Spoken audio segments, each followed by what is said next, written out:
હું અંકલેશ્વરથી આવું છું. મને ઢીંચણમાં પ્રોબ્લેમ હતો. હું દાદર ચડ ઉતર કરતી ત્યારે બહુ અવાજ આવતો અને દાદર ચડવામાં તકલીફ પડતી ને ઝડપથી ચાલવું હોય તો પણ પગ બહુ દુખતા હતા. તો ઓપરેશન કરવું એવું વિચાર્યું હતું, પણ પછી ઓપરેશન કરવામાં તકલીફ એ હતી કે ઇન્ડિયન ટોયલેટ વાપરવાય નહીં, નીચે બેસી ન શકાય. પછી આપણે પલાઠી વાળીને બેસવું હોય તો પણ તકલીફ, ક્યાંય ગયા કર્યા હોય તો પણ તકલીફ થાય આપણે ઇન્ડિયામાં. એની કરતાં મેં કીધું હું મુકેશભાઈ પાસે જાઉં અને મુકેશભાઈની સલાહ લઈને વાત કરું. તો એમને મને એમ કીધું કે હું તમને સારું કરી દઈશ.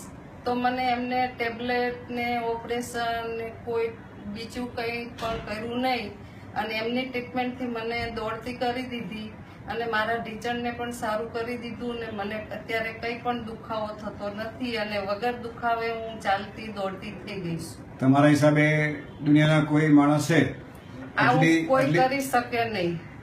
એ તો બરાબર છે બેન. હા, આખા વિશ્વમાં હા, ડોક્ટરો દવા ટેબ્લેટ ઓપરેશન વગર કોઈ થોડી જ મિનિટોમાં ઘૂંટણ સારા થઈ જાય છે. જેમાં સૌથી મોટો રેકોર્ડ લંડનથી એક કપલ આવ્યું જેમાં હસબન્ડની વજન 128 કિલોનું હતું, એના વાઇફનું 100 કિલોની ઉપર. બંને બાજુ લાકડી હતી હસબન્ડ અને વાઇફને એક બાજુ લાકડી હતી. લંડનના બધા ડોક્ટરોએ ઓપરેશનની એમને ના પાડી દીધી, કારણ કે એમને બીજા બધા રોગ હોવાને કારણે કોઈ જોખમ લેવા નહોતા માંગતા, કારણ કે ડેથ થઈ જાય તો ઇન્ડિયાના ડોક્ટર પણ બી જોખમ લેવા નહોતા માંગતા. અને એ લોકો પૂરા વિશ્વાસ સાથે આવ્યા. બંને લાકડી છૂટી ગઈ અને 128 કિલોના માણસે તરત દવા ટેબ્લેટ ઓપરેશન વગર પલોઠી વાળી અને એના વાઇફ 100 કિલોના, તમે જેમ હમણાં દોડીને દેખાડવાના છો એ 100 કિલોના બેને દોડીને દેખાડ્યું. એટલે એક વિશ્વનો બહુ મોટો રેકોર્ડ છે. અને આના પછી બેન કઈ તમારે કઈ કરવાનું જ નથી, ફિઝિયોથેરાપી નથી કરવાની. આ થેરાપીથી ફક્ત ગોઠણની પેરેલિસિસ ના બેન 15 મિનિટમાં સારા થઈ ગયા. એના જમાઈ બ્રેનના ડોક્ટર, દીકરી હાર્ટ સ્પેશિયાલિસ્ટ, 6.5 વર્ષથી ત્યાં ફિઝિયોથેરાપિસ્ટ આવતા હતા.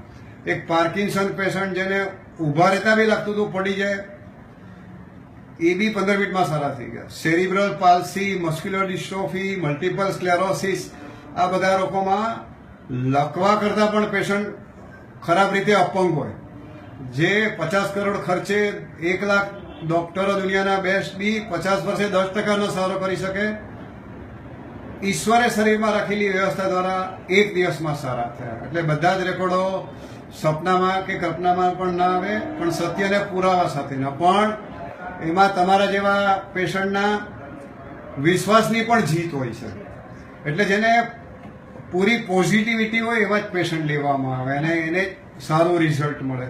તો બેન, હવે તમે મારા 4,95,000 મેમ્બરોને ઝડપથી ચાલીને દેખાડો અને પછી 18 વર્ષની યુવતી દોડે એમ દોડીને દેખાડો, કશી બી જાતની શરમ વિના. આ તમારે કરવાનું જ હોય છે, નહીં તો તમારા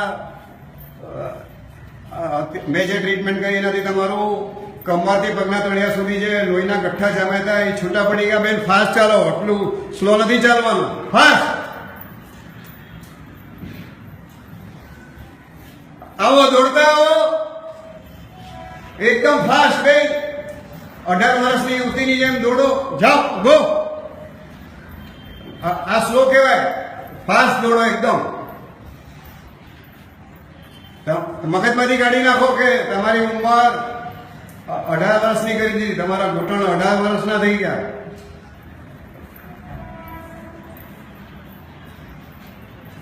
હવે ત્યાં ઉભા રહો, તમે ઊંધા આ બાજુ ફરો. તમને બેન કોઈ બી જાતની હમણાં દોડ્યા કઈ તકલીફ લાગી? ના, કઈ નથી.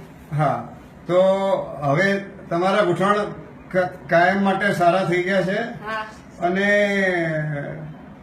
તમે થોડી વોક કે કસરત તમને મળવી જોઈએ. એટલે ઘૂંટણ જે સારા થઈ ગયા એને તમારે એક્ટિવ રાખવાના છે.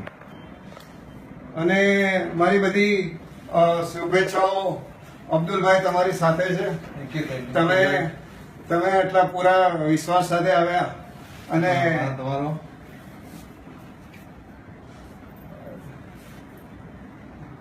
તમારા બંનેનો સ્વભાવ અને તમારા વિશ્વાસની જીત છે. અને રોજ 10 મિનિટ ચાલવાનું રાખજો અને આ હંમેશ માટે સારું રહેશે, ખાલી આજ પૂરતું નથી. ધન્યવાદ.